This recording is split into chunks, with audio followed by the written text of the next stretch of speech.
கர்த்தருடைய வார்த்தைக்கு நேராய் நாம் கடந்து போகிறோம். ஆண்டவர் இந்த மாதத்திலே நமக்கு கொடுக்கிற ஒரு நல்ல வாக்குத்தத்த வசனத்தை வாசிக்க போகிறோம்.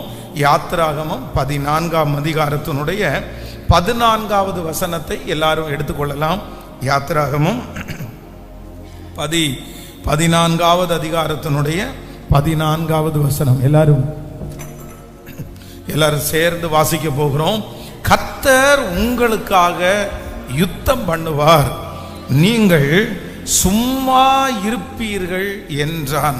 இன்னொரு விஷயம் கூட வாசிக்கலாம். கர்த்தர் உங்களுக்காக யுத்தம் பண்ணுவார், நீங்கள் சும்மா இருப்பீர்கள். இப்போ இந்த 14ஆம் அதிகாரத்தினுடைய முன்பு இருக்கிற 12வது வசனத்திலிருந்து வாசிக்கலாமே. யாத்திராகமம் 14ஆம் அதிகாரத்தினுடைய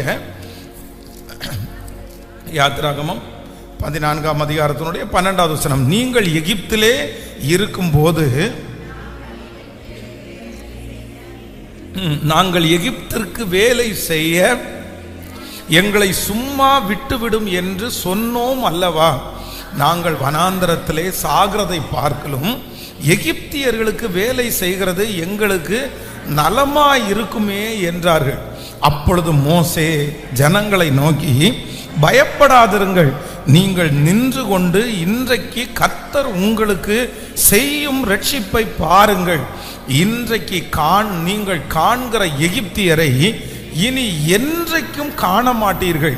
கர்த்தர் உங்களுக்காக யுத்தம் பண்ணுவார், நீங்கள் சும்மா இருப்பீர்கள். அல்லேலூயா. கர்த்தருடைய பிள்ளைகளே, இந்த மாதம் ஆண்டவர் நமக்கு எல்லாருக்கும் கொடுக்கிற வாக்குத்தத்தம் என்ன அப்படின்னு சொன்னா, கர்த்தர் உங்களுக்காக யுத்தம் பண்ணுவார், நீங்கள் சும்மா இருப்பீர்கள். கர்த்தர் உங்களுக்காக யுத்தம் பண்ணுகிறார்.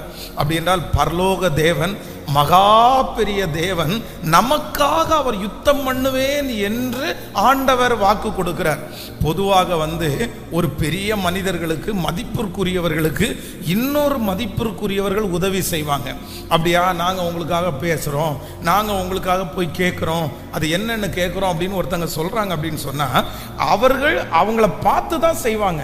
ஆனால் சாதாரணமான மக்களுக்கு அவர்களுக்காக வழக்காடவோ அவர்களுக்காக கேட்கிறதுக்கோ யாருமே இருக்க மாட்டாங்க. ஆனா பரலோக தேவனாகிய கர்த்தர் இந்த மாதம் நமக்கு என்ன வாக்கு கொடுக்கிறார்னா, நான் உங்களுக்காக யுத்தம் பண்ணுவேன். உங்களுக்காக இந்த மாதம் ஆண்டவர் யுத்தம் பண்ண போகிறார். எனக்காக என்னுடைய அம்மா பேசல, அப்பா பேசல, எனக்காக யார் யுத்தம் பண்ணுவார், எனக்காக யார் கேட்பார்கள், எனக்காக யார் வருவார்கள்?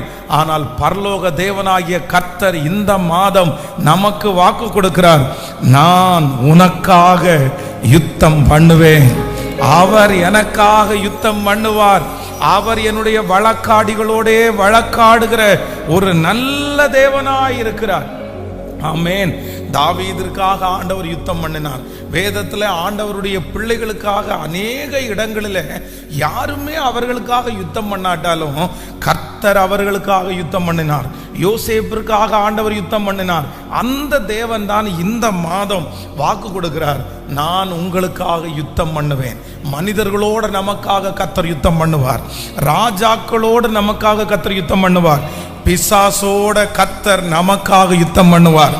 உங்களுக்கும் எனக்கும் விரோதமாக எந்த சக்திகள் எழும்பி நின்றாலும் நான் நம்புகிறேன், நான் போராடவில்லை, நான் மட்டும் போராடவில்லை, எனக்காக யுத்தம் செய்கிற ஒரு தேவன் என்னோடு கூட இருக்கிறார்.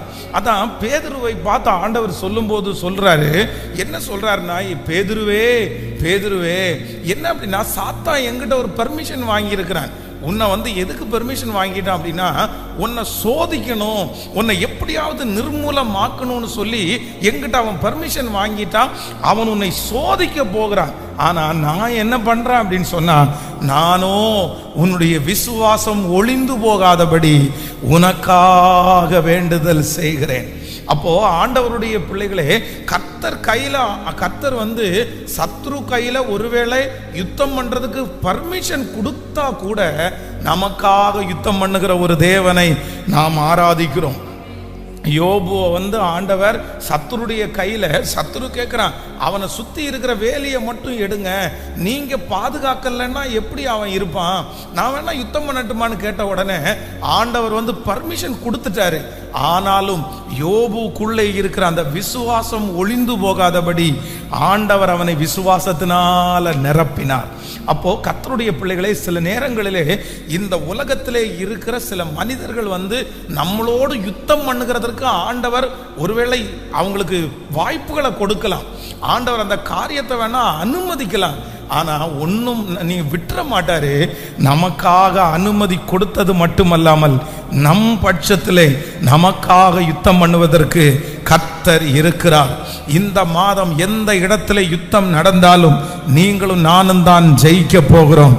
காரணம், நமக்காக ஒருவர் யுத்தம் பண்ணுவேன் என்று வாக்கு கொடுக்கிறார். ஹல்லேலூயா.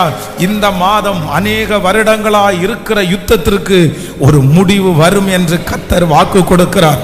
உங்கள் சரீரங்களோடு நீங்கள் பண்ணின யுத்தத்திற்கு இந்த மாதம் கர்த்தர் ஒரு முடிவை வர பண்ணுவார்.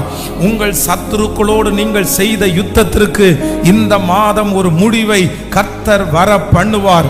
உங்களை அவமதித்து உங்களோடு யுத்தம் பண்ணுகிற, காரணம் இல்லாமல் யுத்தம் பண்ணுகிற அந்த மனுஷனுக்கு முன்பாக தேவன் யுத்தம் பண்ணி இந்த மாதம் உங்களுடைய யுத்தத்திற்கு ஒரு முடிவை கர்த்தர் கொண்டு வருவார். காரணம், கர்த்தர் வாக்கு கொடுக்கிறார், நான் உனக்காக யுத்தம் பண்ணுவேன். கைகளை உயர்த்தி எல்லாரும் சொல்லுவோம், எனக்காக ராஜாதி ராஜா அவர் யுத்தம் பண்ணுவார், எனக்காக யுத்தம் பண்ணுவார். என் வேலை ஸ்தலத்திலே எனக்காக யுத்தம் பண்ணுகிற ஒரு தேவன் இருக்கிறார். என் குடும்பத்திலே எனக்கு யுத்தம் பண்ணுகிற ஒரு தேவன் என்னோடு இருக்கிறார். என் எதிராளியினுடைய காரியத்திலே எனக்காக யுத்தம் பண்ணுகிறவர் என்னோடு இருக்கிறார். ஹல்லேலூயா. இந்த வார்த்தையினுடைய அர்த்தம் என்ன அப்படின்னு சொன்னா, நீங்க யுத்தம் பண்ண வேண்டியது இல்லை, நாம் யுத்தம் பண்ண வேண்டியது இல்லை, யுத்தத்தை நமக்காக பண்ணுகிறவர். ஒரு தேவனுடைய பிள்ளை ரொம்ப கவனமா இருக்க வேண்டியது என்ன அப்படின்னா, நம்ம வந்து யுத்தம் பண்ண வேண்டான்றதுல ஆண்டவர் ரொம்ப தீவிரமா இருக்கிறார். ஏன் அப்படின்னா, நம்மளால அவ்வளவு சீக்கிரமா யுத்தம் பண்ணி ஜெயிச்சுக்கிடவே முடியாது. நீங்க ரொம்ப கவனமா இருக்கணும். அப்படின்னா சிலர் பாருங்க, திருச்சபைக்கு வந்துட்டு ஒரு பிரச்சனைக்காக இன்னைக்கு ஒரு முடிவு கட்டாமல் இருக்கக்கூடாது, இன்னைக்கு ஒரு முடிவு கட்டிடணும், இந்த பிரச்சனைக்கு ஒரு முடிவு கட்டிடணும், இந்த மனுஷனுக்கு ஒரு முடிவு கட்டிடணும்னு நினைச்சு ஆலயத்தில் வரும்போது ஆண்டவர் இங்கே பேசுவார். நீ என்ன முடிவு கட்டிடுவீங்களா, நீ சண்டை போட்டுருவியா, நீ கேஸ் ஃபைல் பண்ணிடுவியா? உடனே என்ன பண்ணுவாங்கன்னா, ஐயோ இல்லை ஆண்டவரே, நீங்களே என்கிட்ட பேசிட்டீங்க, நான் இதை பண்ண மாட்டேன். அப்போ ஆண்டவருடைய பிள்ளைகள் ஒன்று நினைத்துக் கொள்ளுங்கள், ஆண்டவர் நம்மோட கூட இருக்கிறதுனால, நம்மோட கூட பேசுறதுனால நம்ம யுத்தம் பண்ணி ஜெயிக்கவே முடியாது, நம்ம யுத்தத்தை கண்டினியூவா கொண்டு போகவே முடியாது. ஏன் அப்படின்னா, நம்ம யுத்தம் பண்ண ஆரம்பிச்சோம் அப்படின்னா நம்மளால ஜெபிக்க முடியாது, நம்மளால சமாதானமா தூங்க முடியாது, நம்ம நிம்மதியா ஆண்டவரை ஆராதிக்க முடியாது. ஏன் அப்படின்னா, அந்த மனசாட்சி நம்மளை வாதிக்கும். ஒரு மனுஷனிடத்துல சண்டை போட்டு ஒரு மனுஷனிடத்துல யுத்தம் பண்ணி நம்ம ஆண்டவருக்கு ஆராதனை பண்ணவே முடியாது. அப்போ நான் என்ன நம்புறேன் அப்படின்னு சொன்னா, எத்தனை பேர் எனக்கு விரோதமாய் வந்தாலும் யுத்தம் பண்ணுகிறவர் கர்த்தர் ஒருவரே. இந்த மாதத்துல நீங்க ஒரு தீர்மானம் மட்டும் எடுங்க, ஆண்டவரே எந்த யுத்தத்தையும் நான் செய்யவே மாட்டேன், நான் அமைதியா நிற்பேன், எனக்காக ஒருவர் யுத்தம் பண்ணுவார். இந்த மாதம் ஆண்டவர் இந்த சத்தத்தை கேட்கிற ஒவ்வொருவருக்கும் வாக்கு கொடுக்கிறார், நான் உனக்காக யுத்தம் பண்ணுவேன். ஹல்லேலூயா. இந்த வசனத்தை நான் தியானித்துக் கொண்டிருக்கும் போது விசேஷமாக இந்த சூழ்நிலையில ஒரு 3 காரியத்தை ஆண்டவர் என்னுடைய இருதயத்திலே பேசினார். அப்படின்னா, ஆண்டவர் வந்து இந்த யுத்தத்தை 3 விதமான சூழ்நிலையிலே கர்த்தர் செய்கிறார். ஒரு தேவனாகிய கர்த்தருடைய பிள்ளையினுடைய வாழ்க்கையில ஆண்டவர் எப்ப யுத்தத்தை உங்களுக்காக பண்ணுவார் அப்படின்றதை குறித்து இன்றைக்கு சொல்லி ஜெபிக்க போறேன். நம்பர் 1, முதலாவதாக ஒரு வசனத்தை வாசிக்கலாமே. 1 சாமுவேல் 13ஆம் அதிகாரத்தினுடைய 22வது வசனத்தை வாசிக்கலாமா? வாசிக்கலாம். 1 சாமுவேல் 13ஆம் அதிகாரம் 22வது வசனத்தை வாசிக்க போறோம். யுத்த நாள் வந்தபோது சவுலுக்கும் அவன் குமாரனாகிய யோனத்தானுக்குமே அன்றி சவுலோடும் யோனத்தானோடும் இருக்கிற ஜனங்களில் ஒருவர் கையிலும் பட்டயமும் ஈட்டியும் இல்லாதிருந்தது. இன்னொரு வீசை கூட வாசிக்கலாம் சத்தமாய். யுத்த நாள் வந்தபோது சவுலுக்கும் அவன் குமாரனாகிய யோனத்தானுக்குமே அன்றி சவுலோடும்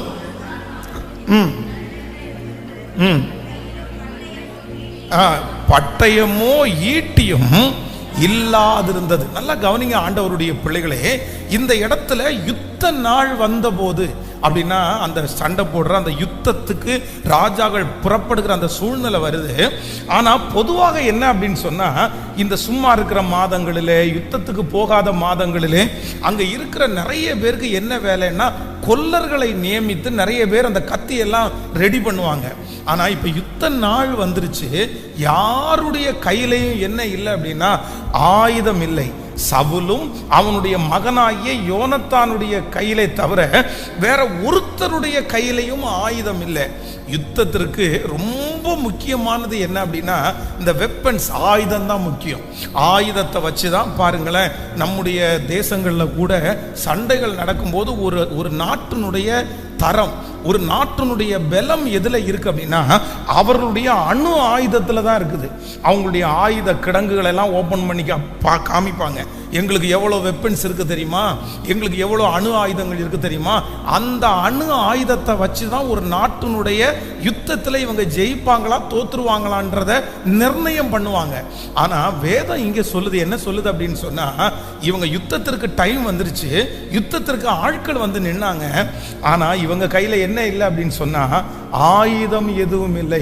இப்போ இஸ்ரவேல் ஜனங்களும் என்ன நினைக்கிறாங்கன்னா, எல்லாவற்றையும் விட்டு விட்டு பொன்னோடும் பொருளோடும் ஆண்டவர் அவர்களை புறப்பட பண்ணினார். அவங்க என்ன நினைச்சிட்டாங்க அப்படின்னா, யுத்தம் முடிஞ்சிருச்சு, இதுக்கு மேல நம்ம யார்கிட்டையும் சண்டை போட வேண்டாம், நமக்கு எதிராக இருந்த எகிப்தியர்களை கர்த்தர் வென்று விட்டார் அப்படின்னு எந்த ஆயுதத்தையும் கையில எடுக்காம இப்ப வனாந்தரத்துல வரும்போது இவங்க கையில என்னன்னா யுத்தம் பண்ணுகிறதற்கு வெப்பன்ஸ், ஆயுதம் எதுவுமே இல்லை. ஆனால் வேதம் சொல்லுகிறது, இன்று கண்ட எகிப்தியரை இனி என்றைக்குமே காண மாட்டீர்கள்.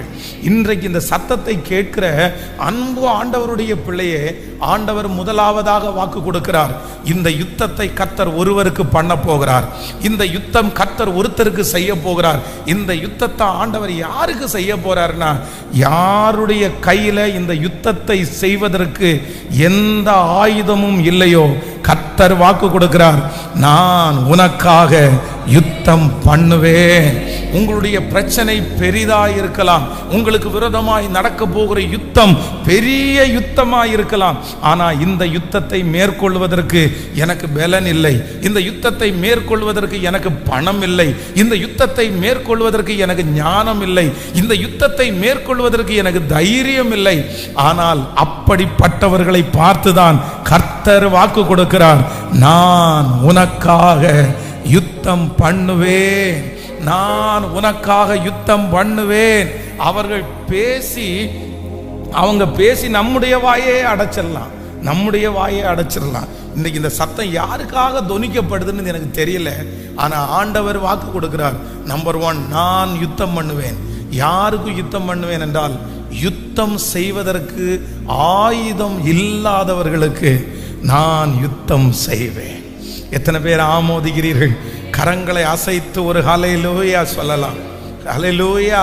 கர்த்தருடைய பிள்ளைகளே, நான் நினைக்கிறேன் 2009 வருஷத்துல வந்து ஒரு போலீஸ் ஸ்டேஷன்ல ஒரு சின்ன ஒரு பிரச்சனைக்காக அப்படின்னா ஒரு தீய ஒரு காரியத்திற்காக ஒரு பழி போட்டு அந்த போலீஸ் ஸ்டேஷனுக்கு முன்பாக நிற்கும்போது 2 டீம், ஒரு டீம் வந்து பார்த்தீங்க அப்படின்னா கிறிஸ்தவ விரோதி, இன்னொரு டீம் நம்ம சர்ச்சு, 2 பேர் நிற்கிறாங்க. 2 பேர் நிற்கும் போது அங்கே முன்னணியில் நிற்கிறவங்க யாருடைய கேஸை எடுப்பாங்க அவங்களுக்கு நல்லா தெரியுது. இல்லை நீங்கள் பண்ணலைன்னு எங்களுக்கு தெரியும் சார், உங்களால் பிரச்சனை இல்லைன்னு தெரியும் சார், ஆனால் இவங்க நிறைய பேராக கூட்டமாக நிற்கிறாங்க, நாங்கள் எப்படி இவங்களுக்கு தான் சப்போர்ட் பண்ணணும், நீங்கள் ஒரு 10 பேரை கூட்டிட்டு வாங்க, நீங்கள் ஒரு 50 பேரை கூட்டிட்டு வாங்க, உங்ககிட்ட ஒரு 50 பேர் இருந்தால் நம்ம பேசலாமே, நீங்கள் 50 பேர் வந்து நில்லுங்க, நீங்கள் ஏன் 2 பேர் வரீங்க, நீங்கள் ஏன் ஒரு ஆள் வரீங்க அப்படின்னு அந்த போலீஸ் ஸ்டேஷனில் கேட்டாங்க. அப்போ வந்து நான் மனசில் நினச்சேன், நம்ம போய் யார்கிட்டையாவது ஒருத்தருக்கு ஃபோன் பண்ணி இந்த மாதிரி பிரச்சனை ஒரு 50 பேர் வாங்க அப்படின்னு நம்ம திரட்ட முடியுமா? நம்ம அந்த மாதிரிலாம் செய்யவும் முடியாது. ஆனால் ஒன்று ஆண்டவருடைய பிள்ளைகளே, அவர்கள் இந்த இடத்துல இல்லை, அவர்களுக்கு விரோதமாய் நம்மால் யுத்தம் பண்ணுவதற்கு ஆள்பலம் இல்லை. அந்த அரசியல் பலம் இல்லை. ஆனா நான் நம்புகிறேன், கர்த்தர் யுத்தம் பண்ணினார். இன்று அவர்கள் இல்லை, கர்த்தர் நம்மை கிருபையாய் நிற்க வைத்திருக்கிறார். அந்த தேவன் தான் இன்றைக்கு உங்களுக்கு வாக்கு கொடுக்கிறார். யுத்தம் பண்ணுவதற்கு உங்களுக்கு ஒன்றும் இல்லை என்று கர்த்தருக்கு தெரியும். ஹல்லேலூயா. கர்த்தர் வாக்கு கொடுக்கிறார், நான் உனக்காக யுத்தம் பண்ணுவேன். கைகளை மேல உயர்த்தி, சத்தத்தை உயர்த்தி சொல்லலாம். என் கையில பேச்சு திறமை இல்லைன்னு நீங்கள் ஒருவேளை வருத்தப்பட்டிருக்கலாம். ஆமென். நான் எப்படி நிரூபிப்பேன், நான் எப்படி சொல்லுவேன், நான் எப்படி என்னுடைய நீதியை எடுத்துரைப்பேன்? இல்லை, நான் ஒன்றும் பண்ண முடியாது. அவங்க பேசினா நான் அமைதியாக தான் போகணும், என் வாயை அடைச்சிருவாங்க. ஆண்டவரே, நான் எப்படி சொல்லி நிரூபிப்பேன்? எனக்காக ஒன்றுமே இல்லையே, எனக்காக பேசுவதற்கு ஒருவருமே இல்லையே. ஆனால் எனக்காக யுத்தம் பண்ணுகிற ஒரு தேவன் என்னோடு கூட இருக்கிறீர். கர்த்தர் எனக்காக, கர்த்தர் எனக்காக ஹல்லேலூயா யுத்தம் பண்ணுகிறவர். ஆமென். நம்பர் 1, முதலாவதாக எதிரியை சந்திப்பதற்கு எந்த ஆயுதமும் இல்லாதவர்களுக்காக யுத்தம் பண்ணுகிற தேவன். நீங்க சொல்லணும், நீங்க நம்பணும். இந்த மாதம் நீங்க மறந்துடாதீங்க. நம்பர் 1, முதலாவதாக எதிரியை சந்திக்க, பிரச்சனையை சந்திக்க ஆயுதமே இல்லாதவர்களுக்காக யுத்தம் பண்ணுகிற தகப்பன். ஒரு 10 டைம் கையை உயர்த்தி சொல்லுங்க பார்க்கலாம். எதிரியை சந்திப்பதற்கு ஆயுதமே இல்லாதவர்களுக்காய் யுத்தம் பண்ணுகிற கர்த்தர். சொல்லுங்க, எதிரியை சந்திப்பதற்கு ஆயுதமே இல்லாதவர்களுக்காய் யுத்தம் பண்ணுகிற கர்த்தர். சொல்லுங்க, எதிரியை சந்திப்பதற்கு ஆயுதமே இல்லாம இருக்கிறவர்களுக்கு யுத்தம் பண்ணுகிற கர்த்தர். திரும்ப திரும்ப சொல்லுங்க, ஆமென், ஹல்லேலூயா. ஆயுதமே இல்லாமல் இருக்கிறவர்களுக்கு யுத்தம் செய்கிற கர்த்தர். ஆமென். திருமணமாகி சில மாதத்திற்குள்ளே ஒரு கணவன் மனைவி சண்டை போட்டு, மனைவியினுடைய பட்சத்தில் எல்லாரும் அரசியல்வாதிங்க, ஆனால் இந்த கணவனாருடைய பட்சத்தில் யாருமே இல்லை. இந்த பையனை கோர்ட் வாசலில் கொண்டு போய் நிப்பாட்டிட்டாங்க. அங்கே இருக்கிற ஜட்ஜு முதற்கொண்டு எல்லா பியூன் வரைக்கும் இந்த அரசியல்வாதிகள் அவர்களுக்கு எல்லாருக்குமே பழக்கமானவர்கள். எல்லாருக்கும் பணம் கொடுத்தாச்சு, எல்லாருக்கும் சொல்லியாச்சு. அந்த கடைசி கவுன்சிலிங் நடக்குது. அப்போ நடக்கும்போது இந்த பையன் திரும்பி பார்க்குறான், பேசுகிறதுக்கு யாருமே இல்லை. அங்கே இருக்கிற மொத்த பேருமே இவன் பேரில் குற்றப்படுத்திட்டே இருக்கிறாங்க. அந்த இடத்துல, ஒரு நிமிஷம் சார், எனக்கு பாத்ரூம் வரைக்கும் போகணும் அப்படின்னு சொல்லிட்டு அந்த பையன் நேர போய் பாத்ரூமில் போய் அப்படியே கண்ணீர் விட்டு, ஆண்டவரே, இந்த இடத்துல ஒரு அனாதையை போல நான் நின்றுட்டு இருக்கிறேன். அங்கே இருக்கிற அத்தனை பேரும் அவங்களுக்கு ரொம்ப சப்போர்ட்டிவ் ஆனவங்களா இருக்கிறாங்க. எனக்காக பேசுகிறதுக்கு ஒருத்தர் கூட இல்லை, எனக்காக பேசுகிறதுக்கு ஜட்ஜி யாருமே இல்லை. நீங்க தான் எனக்காக பேசணும் ஆண்டவரேன்னு அந்த பாத்ரூம்ல கண்ணீர் விட்டு ஜெபம் பண்ணிட்டு திரும்பி வந்து அந்த கவுன்சிலிங் அவங்களுக்கு முன்னாடி வந்து உட்கார்ந்துருக்கிறான். என்ன நினைச்சாங்கன்னு தெரியல. அங்க முன்னாடி இருக்கிற அந்த நபர் இதுவரைக்கும் அந்த பெண்ணுடைய வீட்டு சைடுக்கு அந்த சப்போர்ட் பண்ணிட்டு இருந்தாள். திடீர்னு அந்த பையன் மேல என்ன தப்பு இருக்குன்னு நினைக்கிறீங்க? அவன் என்ன பண்ணுனான்? உன்னை என்ன பண்ணுனாமா சொல்லுமா?